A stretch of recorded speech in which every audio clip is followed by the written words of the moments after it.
Ya paling bagusan film gua. Mungkin bisa di-casting jadi hantu. Oke, gimana Mas Boim? Awalnya ini project ini datangnya dari siapa? Pakai demo atau ya emang pengen, aduh aku ngapain lagi ya bikin film kali ya gitu? Iya. Ya ini datangnya dari gua. Okay. Jadi mungkin teman-teman ingat gitu yang ngerjain konser ini, inisiasinya udah dari 2019, kejadian baru tahun lalu di 25 Februari 2023. Kebayang 19, 20, 21, 2023 gitu, kayak 4 tahun. Lalu rasanya cukup untuk ini dijadikan momentum untuk didokumentasikan gitu. Selain foto, apa sih? Pasti visual kan pengennya. Jadi udah mulai ensemble team. Jujur sebenarnya pitching pertama sih nggak ke Imaginary. Wah. Jujur. Wah, bukan top of mind kamu ya?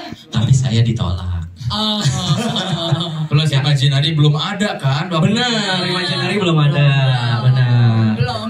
Benar. Terus diajakin Dipa sama Mas Ulung buat podcast. Di podcastnya Dipa sama Mas Ulung.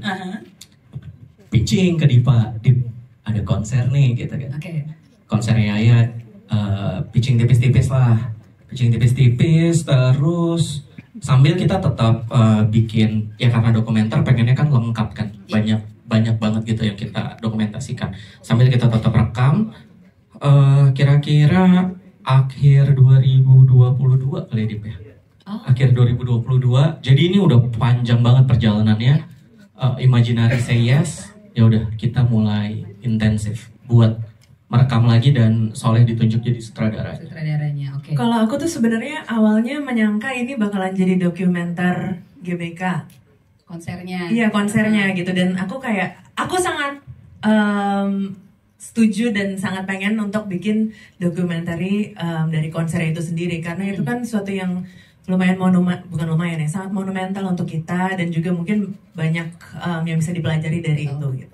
Tapi begitu dibilang ini dokumentari tentang Raisa, itu jujur agak jangan deh, takut, malu gitu. Bukan maksudnya apa ya yang mau dikupas, apakah cukup menarik, apakah bisa menginspirasi selayaknya kalau aku lagi nonton dokumenter yang lain gitu.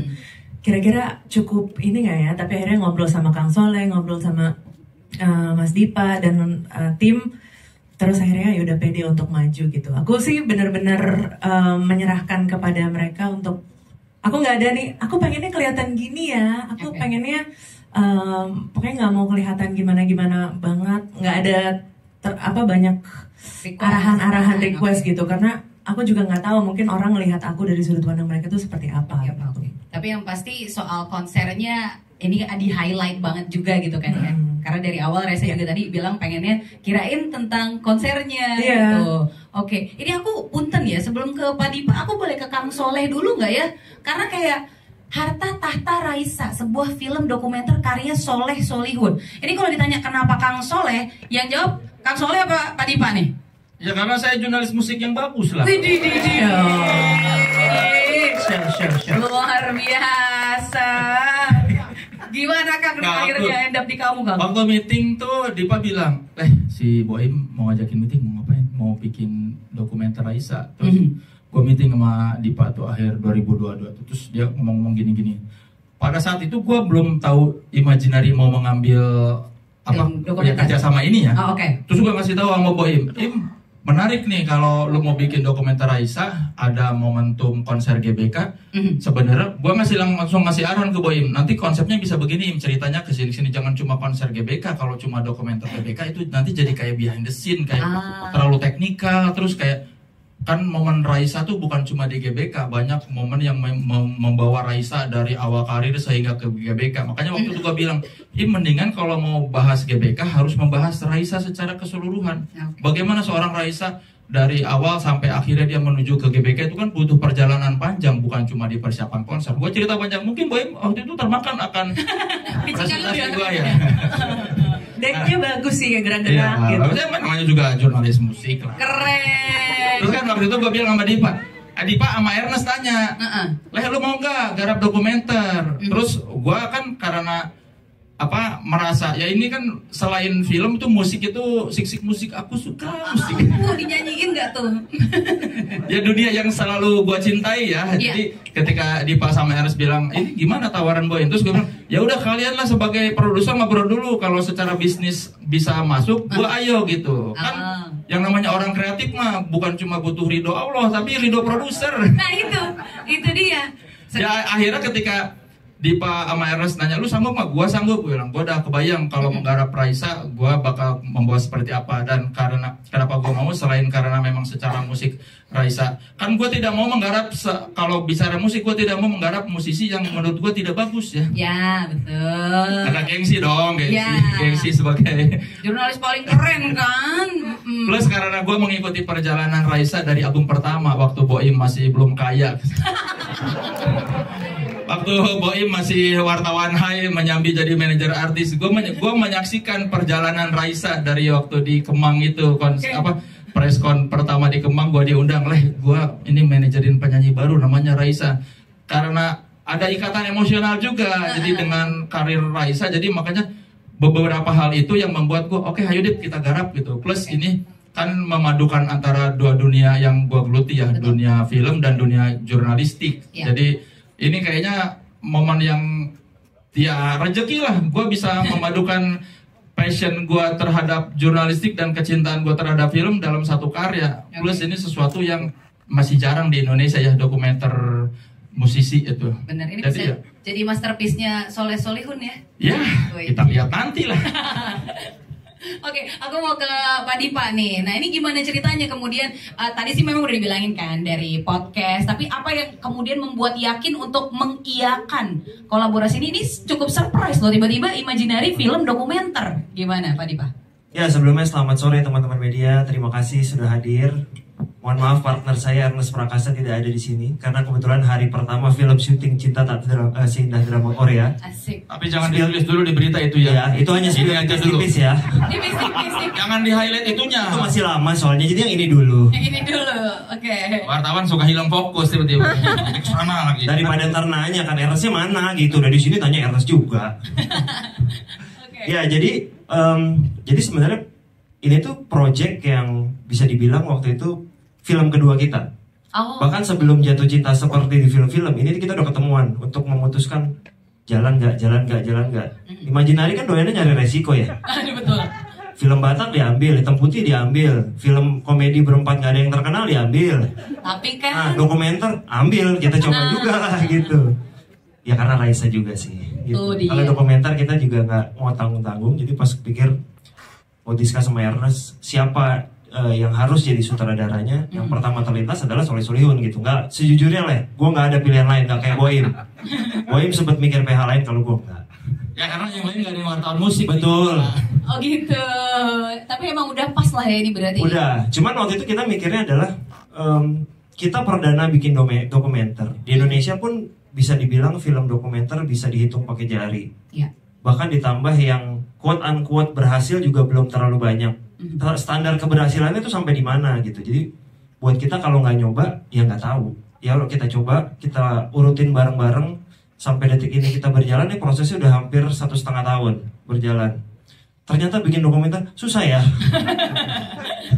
Gimana tuh susahnya? Mungkin boleh ya lumayan. Jadi maksudnya dokumenter kan ini sesuatu hal yang nggak scripted kan, harus natural. Tidak ada hal yang kita siapkan talentnya, nggak ada reading. Kita hanya berdasar, jadi bukan skrip kan, tapi kita hanya ada tata teknis. Kita akan interview ini, pertanyaannya ini, habis itu kita ngumpulin footage lagunya ini, habis itu kita cari rights-nya di mana. Itu yang cukup banyak proses. Tapi ya kita menikmati lah sedikit demi sedikit. Makanya kalau ditanya apa satu kata tentang ini, akhirnya. Oke, karena udah bertahun-tahun juga. Akhirnya gitu kita bisa kasih tahu ke teman-teman semua ini adalah poster dan trailer, dan dengan resmi kita info film ini akan tayang di bioskop 6 Juni 2024. Yang teman-teman tahu 6 Juni adalah bertepatan dengan ulang tahun Raisa. Ulang tahun Raisa. Tepuk tangan dong.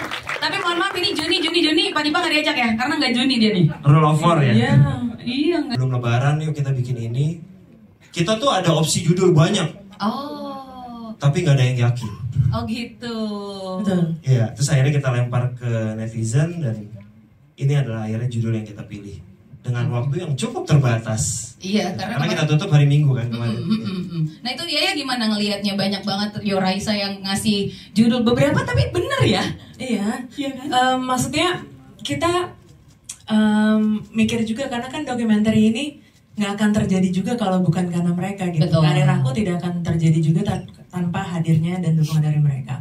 Even di trailernya aja pertama Yoraisa duluan yang kelihatan gitu dibandingin behind the scene yang lain gitu. Jadi alangkah menurutku ya paling tepat tuh nanya juga ke mereka gitu, karena ini tuh untuk kita semua gitu, dan isinya juga kita juga gitu. Jadi kira-kira kita pengen judul film kita apa ya gitu. Dan ini sebenarnya pas ada banyak yang milih judul ini, Mas Dipa sempat nanya juga ke aku kayak, lo cringe nggak ya kalau judulnya ini gitu. Terus aku kayak, ya cringe sih sebenarnya gitu. Aneh nggak sih Mas Dipa gitu, tapi coba deh lo pikirin gitu. Kan ini nggak semestinya kayak apa ya, kayak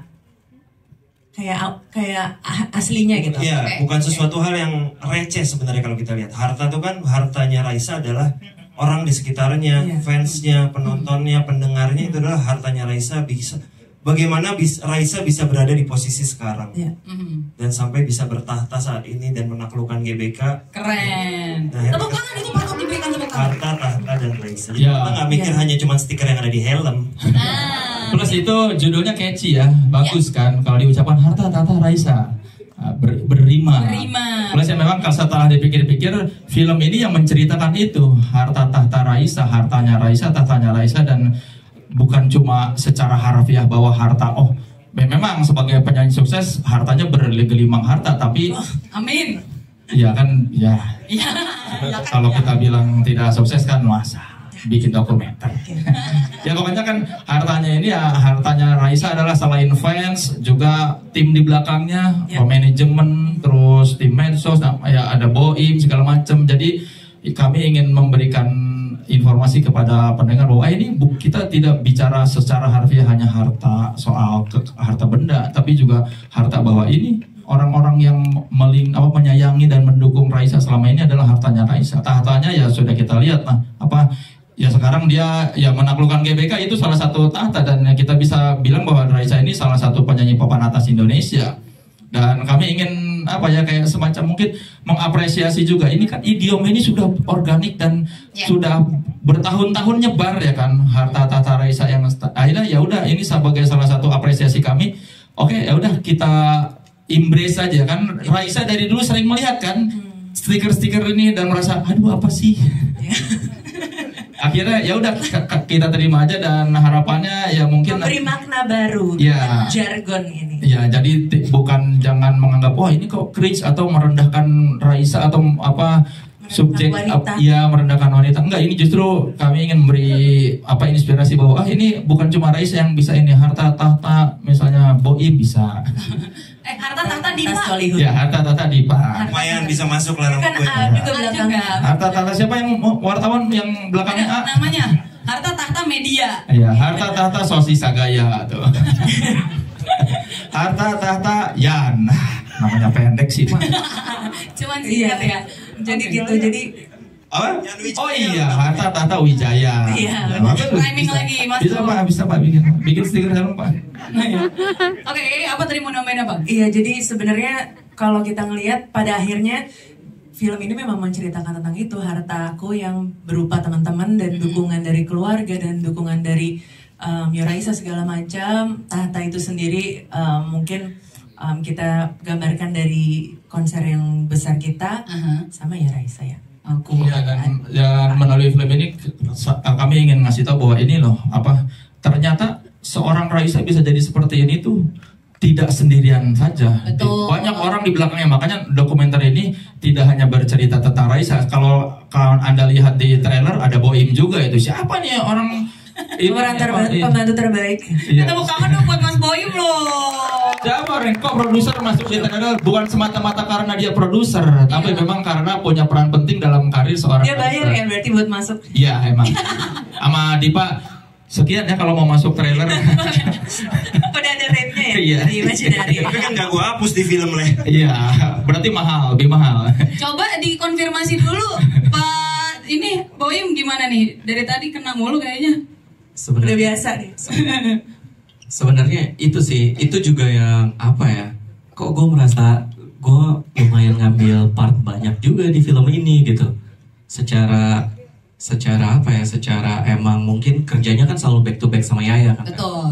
Selalu back to back sama Yaya. Kalau ada apa-apa ya pasti sama Yaya juga kan. Dan sebenarnya kan film ini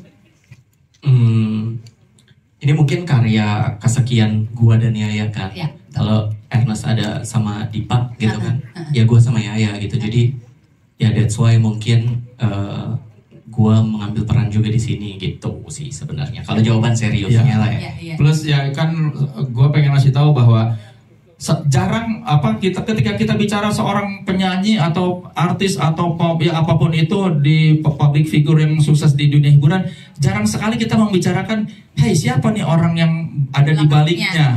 Jarang sekali kita membicarakan kesuksesan si ini, oh itu mah karena dia berbakat ya kan, bakat saja tidak cukup. Betul. Nah makanya melalui film ini saya ingin ngasih tahu bahwa ini loh, kalau Anda melihat Raisa menjadi diva sekarang ya karena Boim salah satunya. Makanya tadi di trailer kan gue yang punya ide, Boim yang mewujudkan. Jadi ya saya ingin sedikit selain menjual menawarkan cerita soal kehidupan Raisa sebagai personal ataupun penyanyi, juga ingin melihat industri itu seperti ini loh.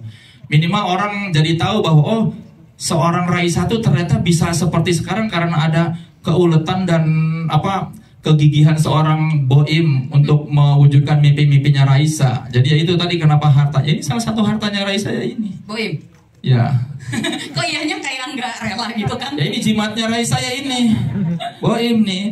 Ya, jadi berarti kalau misalnya mau dirangkum, Raisa di sini bukan cuma Raisa as a person, tapi emang sebuah selebrasi kolaborasi yang menjadikan Raisa gitu ya. Aku di sini dikit banget kok, cuma nggak sampai 5 menit. Saya orang lain. Cuman ditaruh judul doang ya. Iya, sisanya Boim aja. Sudah Boim dong. Ternyata ini vlog keseharian Boim. Ikuti guys. Aku hari ini mau ketemu Yaya. Ya. Ada nggak penting kan? Jadi ini footage-nya dari handphone Boim langsung ya? Ya. Kebanyakan ya. Anda tertipu ternyata ini. Ini memang Boim ingin mendapatkan spotlight. Ini kalau Anda lihat ini ada Boim di belakang ini tuh. Ada poster kedua, jangan. Ada poster kedua kan yang berdua. Aduh ya ampun. Ini makanya menjadikan sebuah tim yang cocok. Sekali lagi tepuk tangan untuk kolaborasi ini. Harta Tahta Raisa bersama Imaginary dan juga Juni Records. Nah, karena kita sudah berbincang-bincang sedikit di sini, nah teman-teman media juga kami berikan kesempatan untuk bertanya. Oke, boleh mungkin langsung.